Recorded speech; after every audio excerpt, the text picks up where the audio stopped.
say then, gentlemen. Well, so we'll kick it. We gonna kick it right off because I wanna talk to y'all about a recent occurrence with Tiger Woods. We all know that he won the Masters. He got his 5th jacket. Got 15 majors. He's passed. Who did he pass? He passed Arnold. He passed Jack Nicklaus. He hadn't. No. Don't do that. He passed Arnold. He passed Arnold. He hadn't passed Jack yet. Jack had 6. No. I'm talking about in terms of overall. He's got 15 majors overall. He passed. Well, Jack has 6 Masters. Arnold has 4. Right. He passed Arnold for green jackets. Yes. But I think on the flip, he passed Jack for overall, and he's behind Arnold, or it may be the other way around in both. No, Jack is the GOAT in terms of golf. So however we slice it, he's behind Jack on overall majors. I'm gonna look it up, but I bring that point up to okay, yeah. Are you hating? No. No, Tiger. He passed Arnold Palmer in most major championship win. No, just and that too, and in most majors overall. Arnold Palmer has 14. He now has 15. Jack Nicklaus, he's still behind. But I bring up 17, I believe. Yeah, I bring him up because of we all saw the opposition that he faced. There was a clip that I came across on Facebook where there were just various clips of talking heads and pundits, sports pundits across the board, just saying like, do you ever think Tiger will be back to his former self? Everybody was like, no, he should retire. And this was of course obviously a couple of years ago before he won at Eastlake last year. But there was just so much opposition, and I wanted to just talk in terms of those public occurrences where somebody is ultimately and the public are just being beat up, like we say, they've been raked over the coals, and they just like nobody is for them. Everybody is opposed to them doing good, and nobody can figure out why. And then today he gets out there and showed his ass. He showed his ass, and he's like, look, y'all must have forgot. Oh, y'all thought. Oh, y'all forgot my name. Y'all ain't seen me in a Buick commercial in a couple of years, so y'all thought I fell off, huh? Okay, let me grab this jacket from you. But that was, but then again, I don't know whether Tiger actually embraced that opposition and turned it into opportunity. Do you all think he used that? Because I know a lot of people are capable of taking that and really internalizing opposition and using it as fuel. No. But some people don't show it, though. Go ahead, but a lot of people don't show it. Some people are just, very calm, cool, collected, and like, I hear you talking. And then other people are just out there being very boisterous about, like, I hear my haters, and I'm going to show you. But Tiger didn't really do that. He was very, very middle. Well, he can't. Two things. Number one, when you lose $100 million, you know how to shut the hell up. The second thing is, when you lose $100 million, you know how to shut the hell up. And so I say that from this perspective, he was humbled on multiple levels.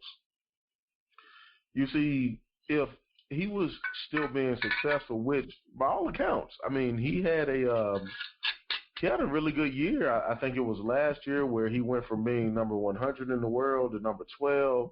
Mm-hmm. He had some top 10 finishes. Mm-hmm. But it's different being Tiger Woods. That's like being LeBron James, Michael Jordan, Kobe Bryant, and then being a role player. Like, that's not what you do. Mm. But when you lose, let's be real about this. Let's back up. He had whatever transgressions he had. In that divorce, what did he lose in that divorce? It was upwards of $100 million. That was just a divorce. Am I correct or am I inaccurate? Yeah, you're the fact checker, but I'll look it up. But we all know when you got that kind of money, it ain't far-fetched. He lost. My recall says he lost in excess of $100 million in the divorce, but that was just that situation. Once that fallout happened, now companies are looking at you, and here's where ego, pride. We talk about the impact of intention. We talk about strategic partnerships. How do all these things tie in together? Well, you know what? Case study number one. Eldred Tiger fucking Woods. Strategic partnerships went out of the window because they said we can no longer be affiliated with you. Yeah, it was $100 million. You're correct. Thank you. That equated to money. I think that he lost. I can't remember all the partnerships that he lost, but I think his portfolio, what made him. I know he lost Buick. A damn near golf billionaire. What was the portfolio? It wasn't, because you got to remember, he was only participating in the events that he wanted to. 6 to 8 events a year, because I play in 6 to 8 a year. I win 4 of them. I'm willing to cash prize $10 million an event. I'm placing top 10 in the others. I'm making $100 million on golf. I'm also making $100 million a year in commercials and endorsements. I'm making $500 million on endorsements. Correct. But his net worth was like, well, at that time, it's probably creeping back up. It was close to $1 billion. Yeah, like 750, in that range. Yeah, so closer to $1 billion than it was to $100 million. Oh, absolutely. But the money, and we can clearly see when we talk about the impact and the intentionality or the intention of things, the money wasn't his big deal. Listen, man, it's a cautionary tale, and I'm not gonna sit here and even front. I'm happy as all get out that there's also a redemption story involved with this as well. But there's a cautionary tale. You have to be careful about being complacent, and you also have to be careful about not allowing yourself to be in a space where you can't take the constructive criticism and improve. Just because you're number one, and specifically because you're number one, it means that everybody's after you. Your grind and your effort has to be special, unique, different. And if you're not trying to put yourself out of business, somebody else is. They're waking up every day angry and pissed off trying to put you out of business or to remove you from that number one spot. I think if you look at Tiger at this point, just in my humble opinion, he's gotten back to some core things. Number one, he's healthy. But also in terms of health, take a look at him today and take a look at him 10 years ago. He started lifting, he wanted to look impressive versus be healthy. That's hard for golfers. You're using your entire body, and you're using a lot of torque or what have you. If you playing middle linebacker golfing, that's not going to work for you. I mean, Tiger was basically walking around acting like he wanted to play free safety.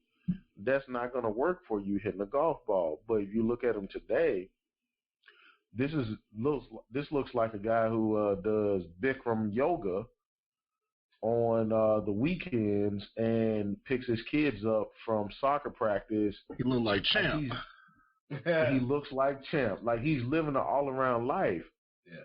And I think, instead of pontificating too long, the key thing is he's happy, he's healthy, he's available, but he has a plan. And his expectations of himself are now greater than what those expectations of other people would be. Now, who would have ever said that about Tiger Woods? All right, this is Tiger Woods. When your expectations of yourself exceeds those of others, you can eliminate the noise and you can focus on yourself. I think he even talked about that a little bit when he was on SportsCenter tonight.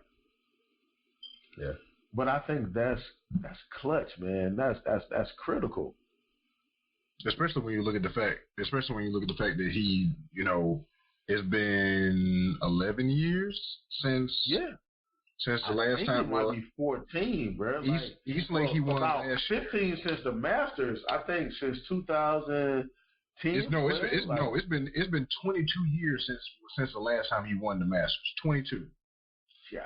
It's been 22 years since the last time he got a green jacket. That was him hugging. That was him hugging his father. Right. That was 22 years ago. Well, I don't know that he won. That was his first Masters. But that was his first. That was his first. Yeah, right. That was his first one. But the fact is, he hasn't been in the form that he's currently shown recently in quite some time, man. Like he got himself together mentally.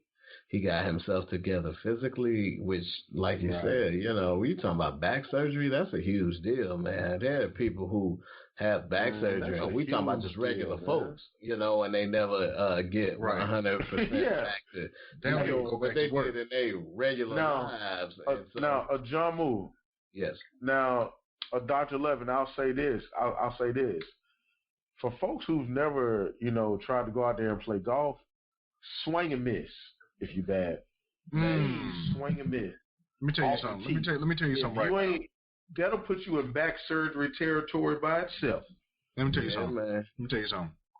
I played golf in high school for 2 years. College I didn't play, but I played, leisurely. And up until now, I played consistently, for fun. I haven't played in about 3 years. And I told y'all before the call, I went and got myself a new set of clubs. I'm gonna break in sometime this weekend coming up, probably Easter weekend. I know for a fact when I get out there and I get to swinging at that driving range, the number one thing you gonna do when you get home, even for people that play every day, you gonna feel your back. Yeah. You gonna feel your back. Yeah, absolutely. And this man had back surgery. And it's almost just like it's like Peyton Manning, and it's crazy. Their stories are kind of similar, where it's like Tiger. It took Tiger up to this point. It took him 11 years, I think, just to get back to this what everybody's considered this acceptable form for everybody else. But in his mind, it probably was something he already knew he was gonna do. Yeah. Whether he was hitting his timeline or not, but it took 11 years for him to get back to winning a major. Just to prove everybody wrong that said, in this 11-year time period, they've been watching him try to make a comeback, and things happened. He had his personal issues, and then when he got back and started playing golf again, and he wasn't finishing in the top 5, and people were still like, "Oh, well, you falling off," and you need to retire or move over to the senior PGA or just, And it's like, well, but it took 11 years, and this was 11 years of opposition, whether it be internal or external. He overcame it. It turned into an opportunity, which in this case, $12 million. Yeah, man. Yeah, I mean, I jumped in on Dr. Loving, so I definitely want to yield to him. Yeah, just to tee it up. I mean, like he said earlier in the conversation, there is ample opportunity for you to define what it is you want. But again, we're talking about definitions. Because he wasn't playing shitty in the past 2 years, but when you set a standard, and I think that's the thing we have to realize, the brand we create. When you set a certain standard, people compare you to your greatest, not your average. Right. And that's something that you have to keep in mind. But Dr. Levin is yours, brother. Well, no, and when you're talking about somebody like Tiger Woods, even, in his past, you're comparing it to his average. His average was greatness. And so right. The expectation is going to 100% of the time be extraordinarily high, despite what you might be going through in your personal life, and despite what you're going through physically. To have played this sport that can be taxing on you physically, literally his entire life, from basically toddler age through now. Man, you can see how he might have had some degenerative injuries in his back and other parts of his body over time, and that could work on him. But nobody was sitting up there thinking about that's not the central theme of anybody's article. The central theme about anybody's article is Tiger fell off, a time finally got him or whatever it is. And so you got to recognize, and when you start talking about your opposition, whether it's time or anything else, those people who have a story to tell are going to tell a story that's not necessarily going to inspire you. And so I look at a situation like his today, and you see, man, people are always going to say negative things. Not always, but there's always going to be someone, I should say, saying a negative thing, right? And also your experiences in your past, and especially your recent past, can dictate to you like, man, I've had some tough times. But a person like Tiger Woods recognizes, all right, yeah, so is everybody else.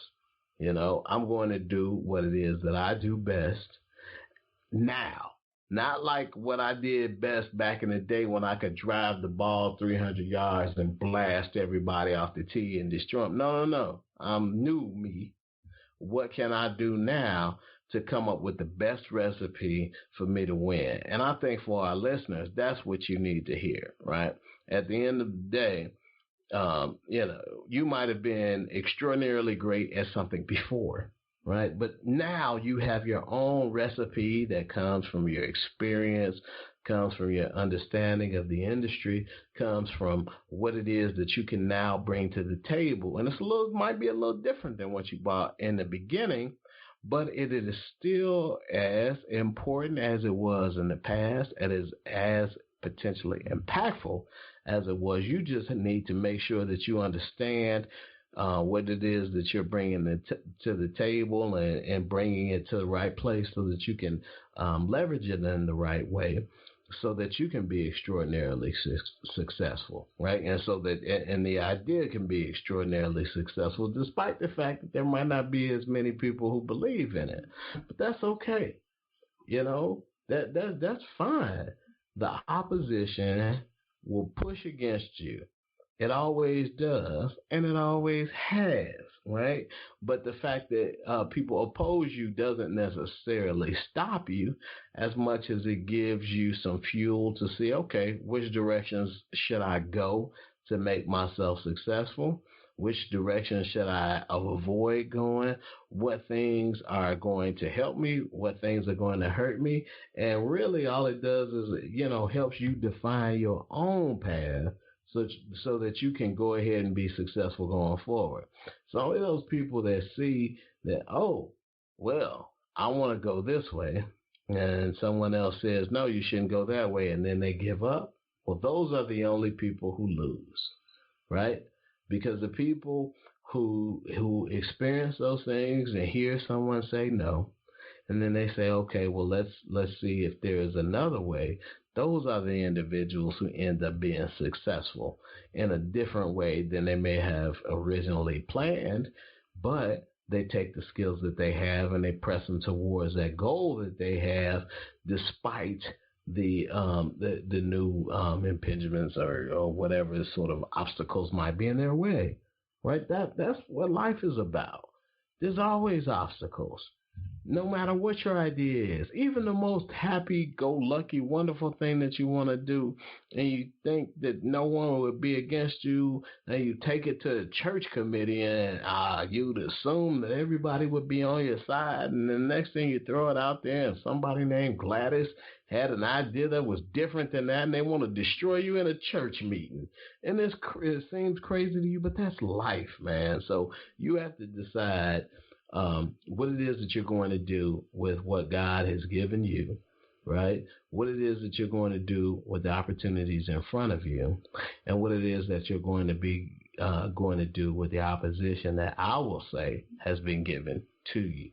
Because that opposition that has been given to you is going to be something that can shape the way in which you position things, that can make them even more appetizing or more appeasing to somebody else, because there's somebody that might actually agree with that person that's opposing you. And so now you figured out one more way to sell your thing that is a positive, appropriate, happy, wonderful, productive thing to another person who might not have seen it that way had you not encountered that opposer. And that's why it's important to see things in an optimistic manner, right? Because a lot of times when people encounter something that comes against them, they give up. And that's not you. You wouldn't be listening to us all these hours and stuff that we put together and all the stuff that we talking about if you just wanted to lay down every time something came against you. You're here listening to us because you're trying to come up with new tools and new things to inspire you to do something different when people come up against you. And that's what we're trying to give you. So that's all I have. Let's talk about, because I mentioned it towards the end of the show, of reminding people to beware of no opposition. Yeah. Because a lot of people may, you may be going on with your dealings and you're expecting opposition, of course, as well you should be. You should be cautious and aware and knowing the opposition is coming, but then there is none. And how eerie that feeling is of like, I know good and damn well something. Not necessarily has to be wrong, but I know something's there. Where is it? But being aware of no opposition, and then in terms of we're talking about Tiger Woods and golf, and playing golf, we all know that there is not necessarily opposition in golf, because you can play golf by yourself, but the opposition then becomes the course. There is par right. for the course, and you know what par is. That's your opposition. You got to defeat that par. You're trying your best to either get par or get below par. That's the opposition. But let's talk about no opposition being found. Do you go searching for it? Do you actively, like, what is the importance of actively searching for opposition? And like we said in the show, we defined opposition as not necessarily being hostile opposition. Like, we're not going out actively seeking, detrimental criticism. Right. Like, where are the haters at? Tell me what you don't like about me or what I'm doing. No, let's find the opposition. Like, okay, nobody in this room at this presentation has anything, negative or criticism to give me back about my presentation. Let me go actively find somebody who can help me tweak this, because I know that it can be better. Well, listen, so you talked about it earlier as it relates to being hostile or helpful, right? So really, that's what it boils down to. No one said anything. It's very personal, though, because I want everybody to understand what you're left with. You're left with your own thoughts. Okay, so let's be very clear about that. You are left with your own thoughts about what people think, because you lay out the scenario. You just said, hey, I presented the proper information. No one's had anything negative to say. Now I'm just trying to figure out what are the next steps. You're kind of left with your own thoughts. Those thoughts are very telling about where you are in your growth as an individual. And oftentimes, while those thoughts might reveal some things that may cause some personal opposition, they're more revealing around what your thought process is about yourself and how you really see yourself. And a lot of people don't take the time to advance and develop and grow from that. Think about it this way. I have the opportunity to, chart my course in XYZ. That sounds great. But then when you start thinking about it, no one else is telling you, hey, you can't do this, you can't do that. But we become so accustomed to that. It's almost as if no information is worse than bad information for some folks, because at a minimum, they are accustomed to dealing with people telling them what they can't do. When no one is infringing on your progress or what have you, sometimes you infringe on your own. So as opposed to taking that opportunity. Hold on. Just run that point back one more time, because it's an underlying thing. We talk about your enemy being your enemy. Run that point being your enemy, right? There are a lot of times where, because no one else is infringing on your opportunity, you infringe on your own. Simply because no one is telling you what you can't do. a lot of times we are looking for the opposition when it does not show up in the manner. It's not that it doesn't exist, right? Let me be clear about that. Mm-hmm.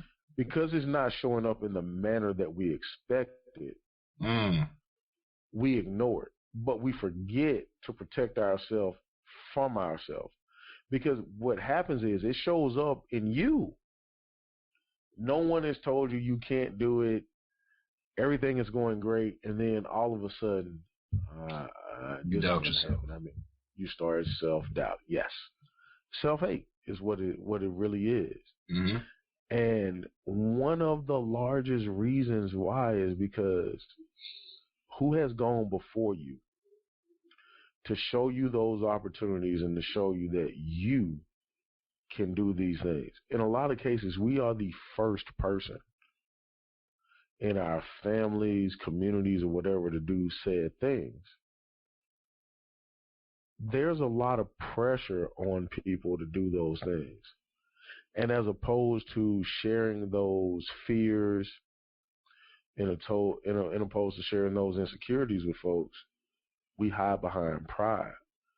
We prop ourselves up by puffing our chest out and doing things that are not conducive to having people give you the benefit of the doubt or help you.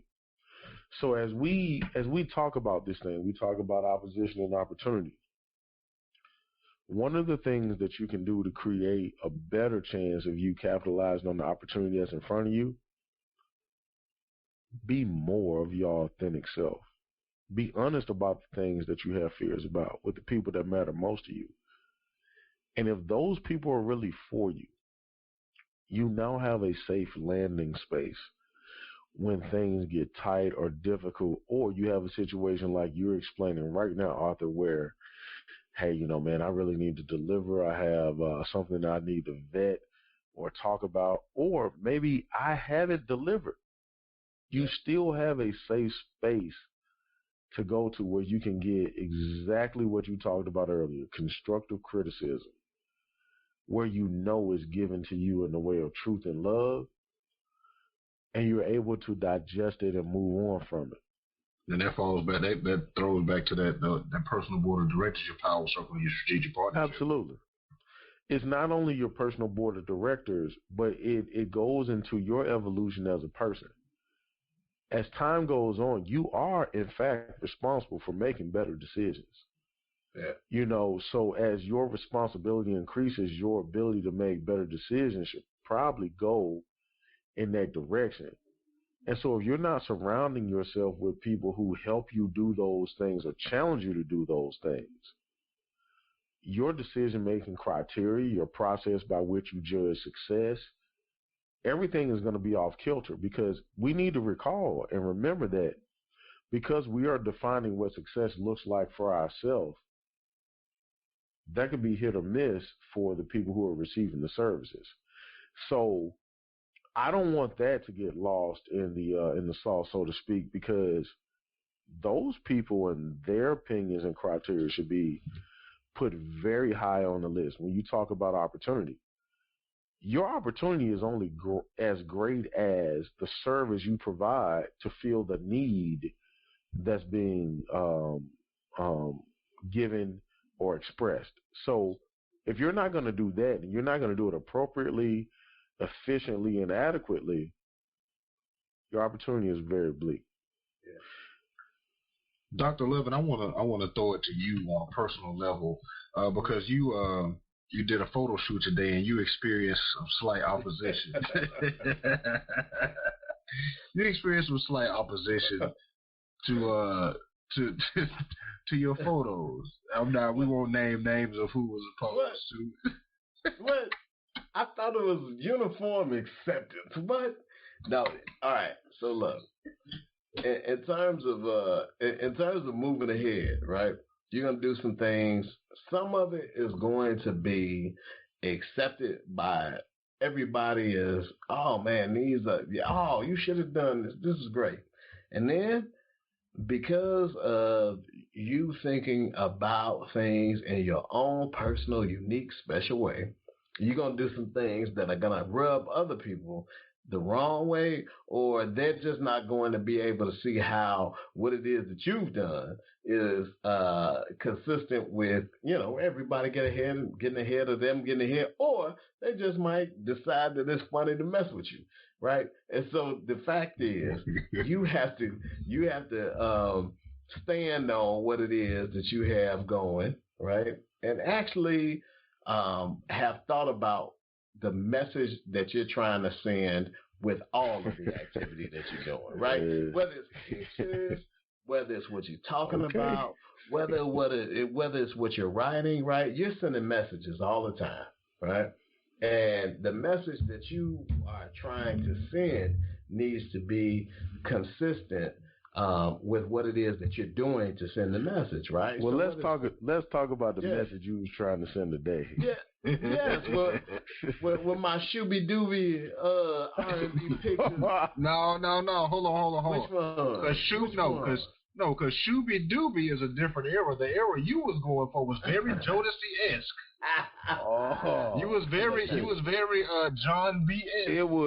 It was more fiending and freaking you than anything that I've seen from any other R&B artist. It was very much in that realm. I would have to agree. Look, hold on. Let me give some context to the listeners. Listeners, what we're doing right now is we're having playful banter with Dr. Loving about he had a photo shoot because we're dropping some photos for the BREADren Pod and things of that nature. So Dr. Loving, you can find it on his Instagram. It's at Dr. Ajamu Loving. It's DRAJAMU. He dropped the picture on there. And that's just one of many. I don't know what we're gonna do. I don't know if he's gonna drop a coffee table. Nothing. No, we're not doing nothing with them other pictures. Hey, look. I don't know if we dropping the coffee table book. I don't know if Dr. Lovin is planning on. I don't know if Dr. Lovin is planning on leaving this podcast for a modeling career. If he's dropping an album soon. Well, he's clearly a hair model, but I'll be here. Me and DJ have not really recognized or defined the opposition here because we're not sure what he's doing with it. But all I know is it's a 12-track album coming out soon. Right. Black the Barge. Let me tell you, man. I don't know exactly where all of what we're doing is going. I'm be honest with you. I don't know, man. I honestly, all of these really organic conversations that I think have sort of fortified themselves into great podcasts, and hopefully as listeners really start to grab onto them and enjoy them, I hope it leads to people really getting a lot more out of their professional lives and personal lives. And I see all that covered too. But hey, man, we've gotta think about what it is that we're talking about in terms of our message and what it is that we're doing in terms of our visual image that we are putting out there, how consistent they are with one another. And we got to reach out to the people. Man. This is a people. Oh, no, listen. Fellas, Dr. Lovin is basically letting you know. Fellas, it's a people relationship. Fellas, his pictures are not for you. What, Let me let you fellas know. His pictures are not for you. Man, look, fellas, these pictures ain't not reaching out to you. These pictures ain't for your woman either, because otherwise Dr. Lovin gonna have to do that jujitsu. I feel like y'all are being exclusive in a lot of unnecessary ways. Oh no, man! I think we're being honest. You need to take this constructive criticism. I'm being opposed because I feel like because we've seen what I posted. My picture was very urban. Mine was very urban. Me with a t-shirt on. But then Dr. Lovin comes today with the loose bow tie. The unsullied. Top button. Dr. Lovin comes with the unsullied. Holding the mic ever so gently with a slight vignette around him with an aura in the background type deal. It was just right. It was just look. I'm being attacked. I'm being attacked here. I just want to 100%. I felt attacked actually by your ad. Thank you. Thank you. Me and DJ felt like we were being attacked as if in step your game up, Young Bucks, because I don't know. Well, Arthur, I know you don't watch Game of Thrones, but he does. I felt like he was treating me like the Unsullied, and I felt like I was your humble apologist.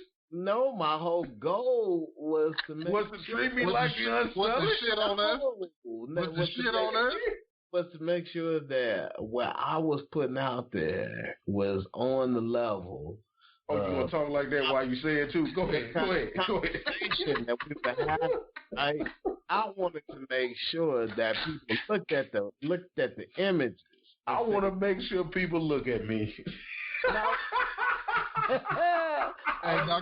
looked at the images and said, "Oh man, what was the emotions that you were trying to evoke?" Yeah, you send out emotive images, man. Yeah, man, that's what it's all about. Okay, that's a good response. That's a good response.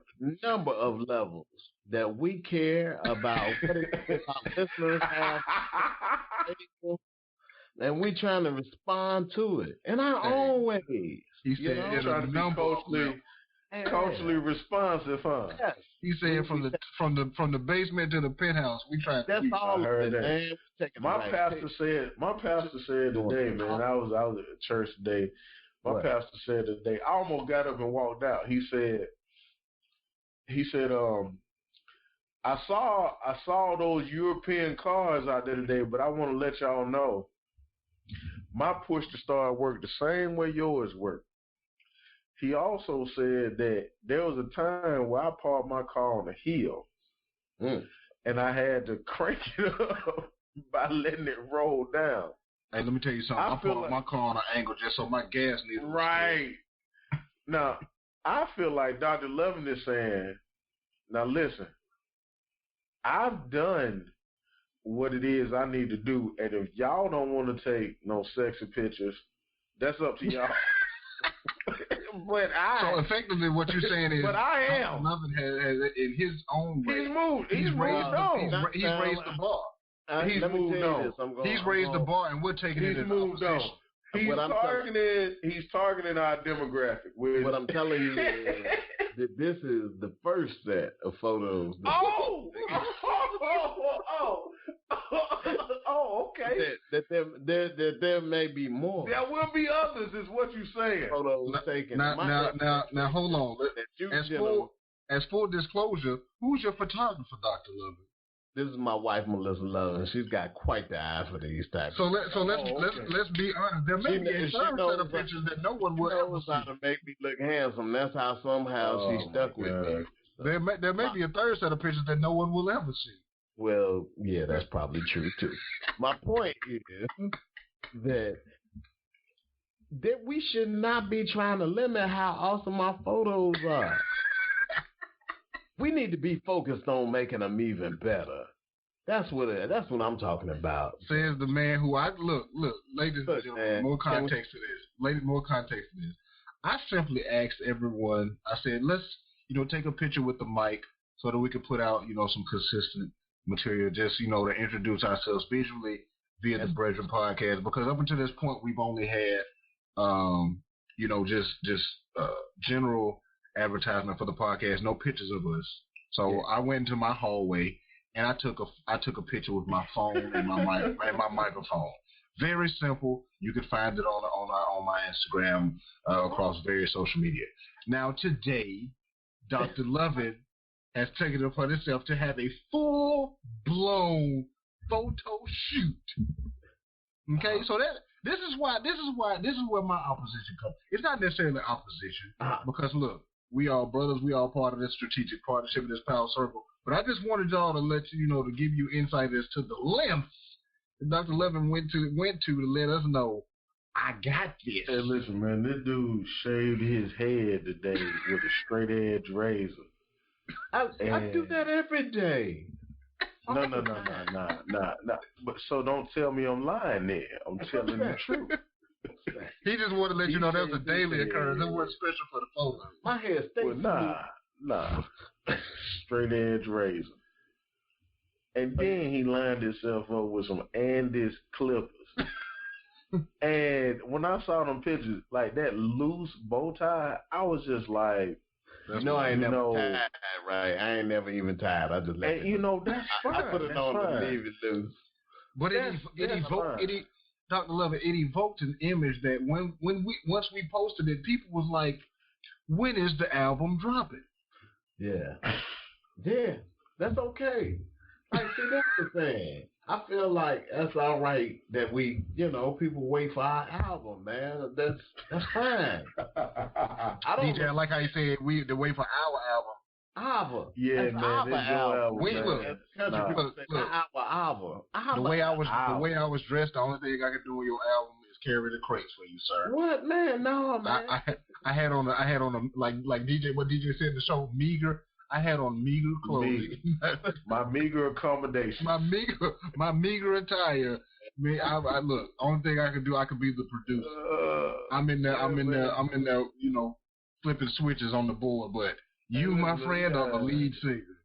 Hey, we gotta keep the talent happy, man. He dressed like the first African American PhD in personal finance. I tell you, he dressed like the first African American PhD in financial planning, who is also a lounge singer. You know what that picture evokes? That picture evoked Kyle Barker-esque from Living Single. Yes, that's exactly. Ladies and gentlemen, I want you to go leave your feedback on the picture at Dr. Jamu Loving on Instagram. Show him some love because look, that's a major compliment. I'm just say this. Of course it is because look, let's be honest about it. Kyle Barker was a very integral representation of the black man that people needed to see. Yeah, that brother was tight. A man that wore silk handkerchiefs every day and worked in finance. Yeah. It's everything DJ wants to be. Now. I'm gonna tell you right now, I would never ever present myself as Kyle Barker. What? Ever in life. Because he ain't no lounge singer. That's why. He's scared because he ain't got that best game. You need. First of all, my best game is fire, and I got the bow ties. Don't play. Don't make me come to Miami Don't make me come to Miami to this next meeting. Man, please tell me. I have bow ties. Listen, I'm not saying you have ties. I'm just saying. My vest. Just want to see you just drop. Yes. Like next time I see any of y'all, I'm coming with 3 bow ties around my neck and ain't none. He just out there like looking like a that's number one. But however, I know my lane. I know my lane. I know it. I know it well. Look, man, I wear a 50 regular jacket. Ain't nobody trying to see me walking around in no European cut pants for a flat front with my shirt tucked in and a vest on. That ain't it. I didn't say you had to. Because you know what you're gonna look like. You're gonna look like a up my and grandmama Southern preacher. Food. You're gonna look like an up and coming Southern preacher. Right. My grandmama said I'm gonna be an empty wagon making a lot of noise. That's that youth pastor. Nah, that's the brother that's on the children's ministry. Hey, he come in with all 3 pieces of the suit on, but by the time he get ready to start, that jacket coming off. All right. That jacket is coming off, and that vest when they get up. Wells. You don't catch Wells with that. Wells is gonna come in there with his. Yeah, my thing gonna be right. Forget that. You may not see me in a vest at work, but what you're gonna see is my pants gonna fit properly. My suit gonna be right, and to Dr. Levin's point, my collar stays are gonna be in, and I'm not gonna be clashing. I'm gonna be together, man. Like you could bet your bottom dollar on that shit. So we done went off on a complete. Nah, it's cool. It's cool. But this is what the after show is for. It's when we can talk about whatever this funk we want to. Listen, man, no topic in here. We should. But the big deal is if Dr. Levin's ass didn't go out and make a CD cover, we wouldn't have to have this conversation at all. But Dr. Levin specifically brought up opposition to the way that we were going because me and DJ were probably going in this very meager way. And Dr. Levin said, no, I oppose of this. I need everyone on level 35 Me and DJ was gonna be legal on level 20. T-shirts and microphones. Now Dr. Levin is like, no, you know what? I got an album dropping in 6 days and you don't know nothing about it. Listen, man, this dude got on Stacey Adams right now, and he gonna try to blame his wife for this, but he can't blame his wife for this. She was just responsible for taking the pictures. Dr. Levin got Stacey Adams house shoes. Got Stacey Adams house shoes. Just shutting the game. Bro, he had suspenders on mid-afternoon. Now you know damn well that you had them on. You had them on. You know damn well it would have been suspenders on all day. Those suspenders. I didn't even think about it, but now that we got the pictures. Hey, look, DJ, calm down, because now look, you hear him talking. He taking his opposition, and now he's gonna go redo it. I feel like it's crossing the line. They're hating. That's all I'm saying. I feel like DJ, at some point, DJ, you giving them too much because now you mentioned these suspenders. Now we're gonna get a text tomorrow with a whole new photo shoot including suspenders. Yeah. Don't sleep. Oh, I stand on my word that I have pictures with him in suspenders from today. Look, man, that was today. I am not ashamed of suspenders. I know you're not. I'll rock suspenders. Go ahead, Simba.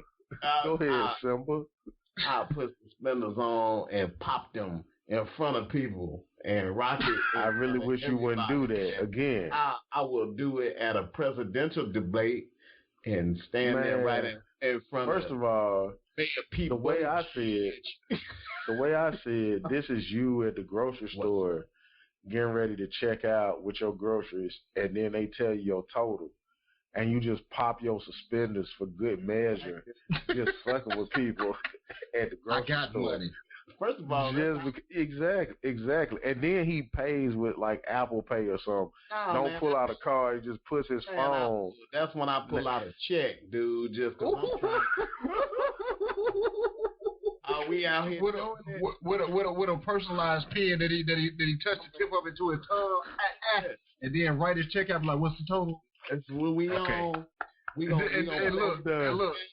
then write the check for $20 over so he get cash back. I got 14 items in the 15-item deal. I pushed it to the limit. And I dare you to say something. And I'm gonna bring the checkbook out. Oh my God! And ask you who I make this man out said he's gonna write a check to Mr. or Mrs. Kroger. Wait, fellas, like let me. Man, I wish it was a Kroger here. Number one, them cupcakes are fire.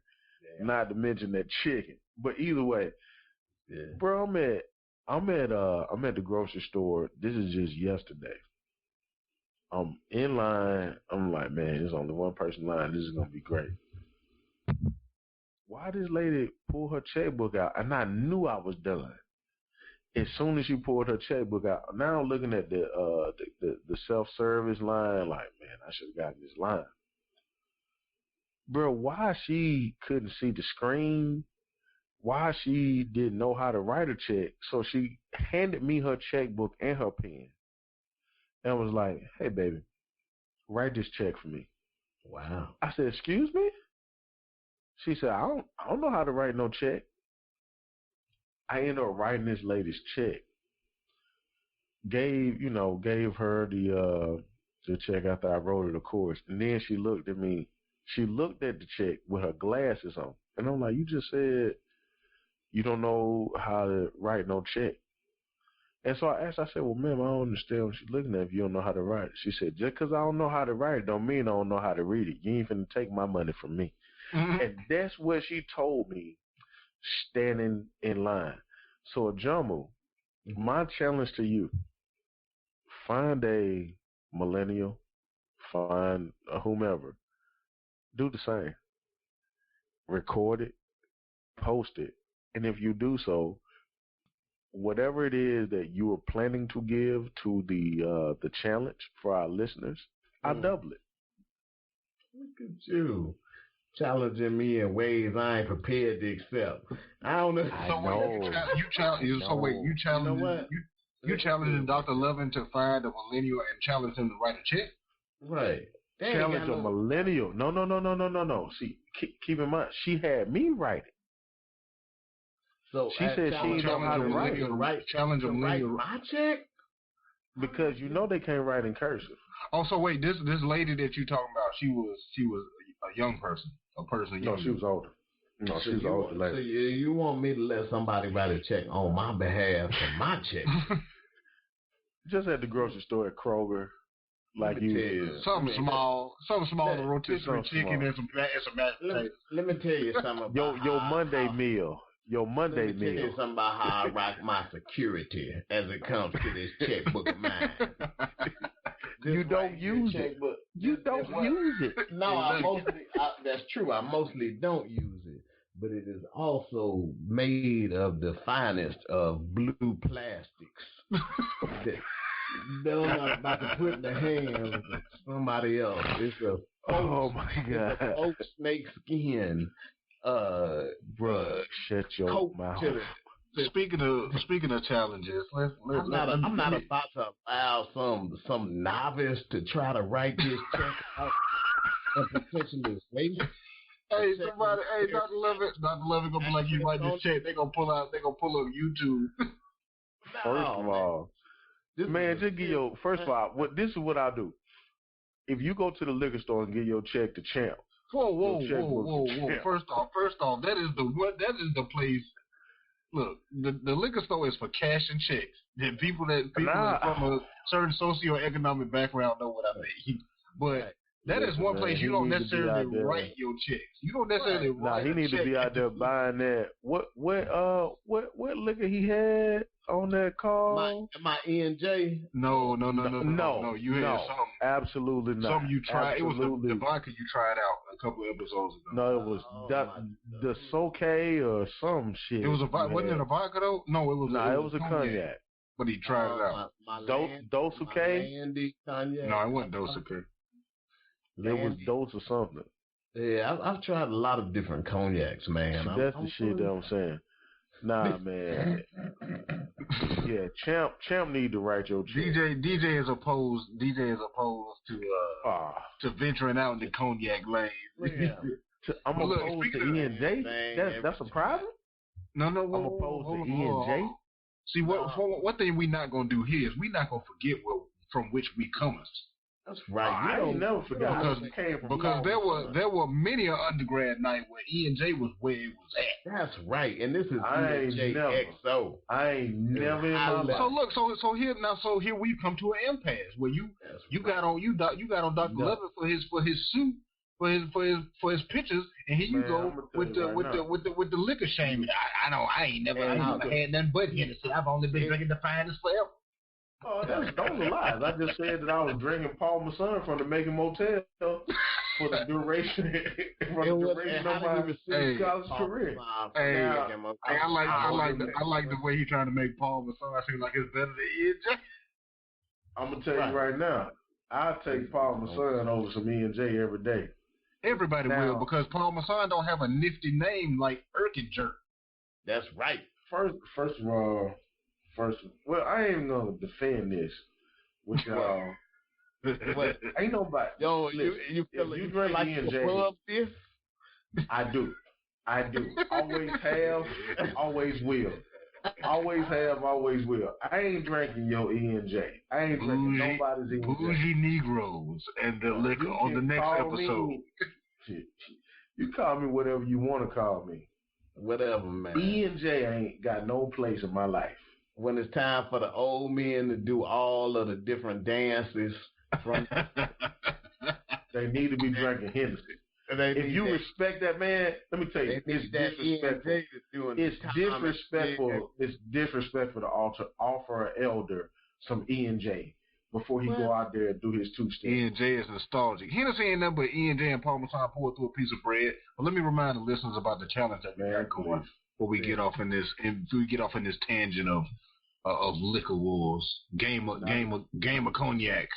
Yeah. But we got a challenge going on where we setting a 1 month goal between us, and I'm pretty sure these other two degenerates haven't put their goals into their phones. I have. Mine is in my phone. Mine is set. So I'm ahead of the curve right now. Lies. Is it no? What? No. Screenshot. No, listen, right I'll invite you to it. I'll invite you to it. Just so the listeners know. Let me finish telling them what we got going on. It's a challenge to set a goal. Though. But they need to know what time it is because I challenged you to a screenshot. It is 2:10 a.m. on 4/15. This is how we feel about this work that we do for y'all. I am insulting Arthur and I am insulting Ajamu at 2:10 a.m. We're all going to be in trouble shortly. Niggas and flies. We don't wrap this up. Arthur, there you go again. there you made go. It through the whole episode, though. Huh? Mama, there you go. Mama, there goes that man. Oh, down, man down. That's my fault. This is the after show. We are allowed. It does not matter. Freedom. We are allowed creative freedoms here in this space. Now, in the episode, call that creative. When in the episode, we exhibit the utmost of restraints from keeping it real. Here, we keep it all the way real. So, the real has been kept. And so back to the challenge. So Dr. Levin is issued a challenge. We envision a challenge along with him that we will set a 1 month goal. Yeah. And if you can prove to us that you have reached your goal, set your goal, reach your goal, we'll invite you on, talk about your goal, the steps you took to accomplishing your goal. And then there's also a prize, monetary and otherwise, gift-wise, that we'll bestow upon you. But that's what it is. And like DJ said, we need to wrap this up because it is after 2 a.m. that we'll record. We burn this midnight oil for you guys, get the word out. This part is actually just for us. And let's be honest about it. The after show is just for us. It ain't got nothing to do with y'all. This is literally us continuing the banter that we start before we start recording for the episode and continuing the banter after. And we try to do the professional thing of incorporating the topic, but ultimately it's just for us to shit talk. There we go. But yeah, we go ahead and close out. There you, mama, there goes that man. And this is what happened when you've been pouring yourself small glasses here and there of Black Label for the past 4 hours almost. Yeah. Yeah. Because we really got to it together collectively at about 11 something Eastern Standard Time, and I'm pretty sure if I know y'all like I think I know you, which I do, y'all had your bottles on deck way before then. Dr. Levin was having a photo shoot. He was probably good within his bottle as well. So yeah, these are the effects that you get. We do a great job of getting through our episodes, dropping knowledge, under these influences, and we always remind everybody to drink responsibly. And then in the after show, we let loose. This is the reception. It's like going to a wedding. You be pomp and circumstance, you're good, and this is the reception where everybody gets in trouble with their wives. Well, I think it's also important to remember that this is the part where you waited for all of your appropriate coworkers to leave. And then you give the DJ the nod to say that you can play Wipe Me Down. Because Wipe Me Down is the orientation for the night that lets everybody know that shit has just gone off the hinges and it's fair game to do whatever it is you want to do. So when you get Wipe Me Down, yes. The classic Negro spiritual that is. I knew that was coming. I knew that was coming. But it is. But listen, man, in all sincerity, you have to have a group of people around you that you can build with. You have to have a group of people that inspire you. You also have to have a group of people that are going to challenge your status quo. Everyone has one. When you think you've reached your limit, you need to have a person around you that's going to tell you that you need to redefine it. I'm appreciative of you, brothers, because I know that I have that with you. I'm even more grateful for my extended circle of friends that I have that with. I can't wait for us to incorporate, our respective circles into this call and then obviously opening it up for our listeners. But what I want people to really understand and know is that the greatest opposition to your opportunity is yourself. Once you get out of your way, you won't let other people stand in yours. And, if I don't say anything else tonight, I just wanted to close with that, man. And I have a lot of respect for y'all brothers. Dr. Love, your pictures were amazingly phenomenal. I'm going to have to try to find a way to match that.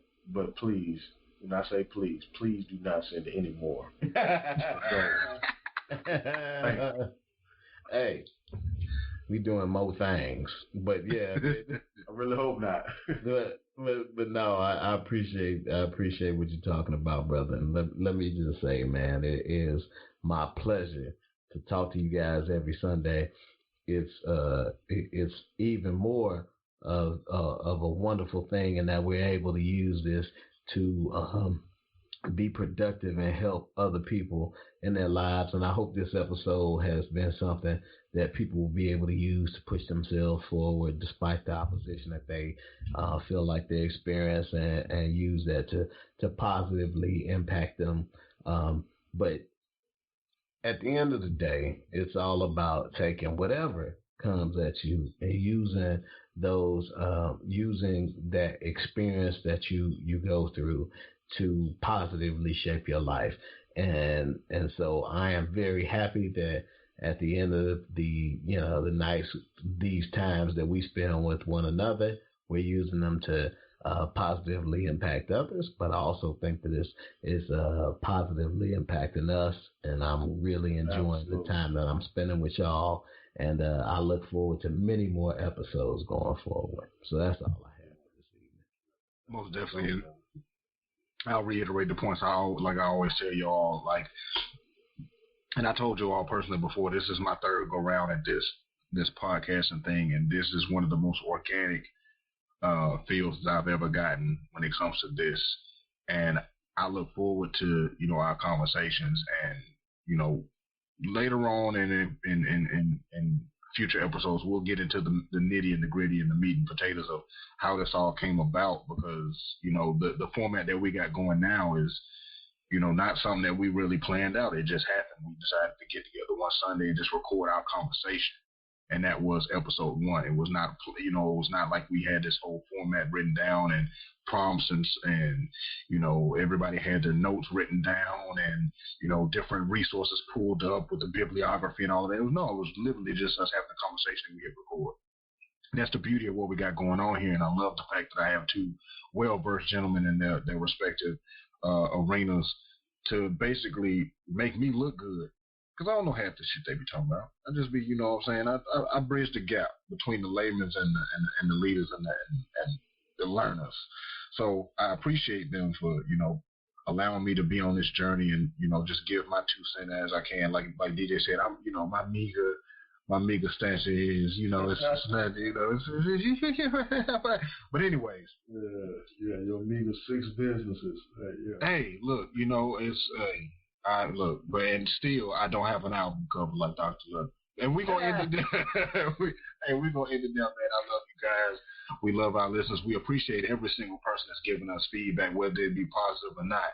And so far, we've gotten nothing but positive feedback. So we definitely wholeheartedly appreciate it, and we definitely want everybody to keep it coming. Thanks to Dr. Lovin's photos, we probably did gain a substantial amount of listeners tonight because it piqued a lot of interest. So we thank you, Dr. Lovin, for putting yourself out there for the good of the podcast and what we got people for our platform. Things, man. Hey, people over things. People over things is always the underlying motto and foundation of what we got going here. Thanks to Dr. Lovin, PhD, Destrian Wells Consulting, and myself, AJ Woodson of MMBBGW.com. But make sure you're following the BREADren Podcast on Instagram. That's at BREADren Pod, BREADRENPOD. And be on the lookout because we will have BREADren Pod T-shirts coming very soon in order for you all to tap in and support the movement and let people know that you are a brethren. And you don't have to be a male to be a brethren. Brethren is anybody that's about their bread and about getting their bread like we are. So we thank you all for listening, and we love you all, and we hope we have bestowed some knowledge upon you as we do in every episode. Y'all have a good night.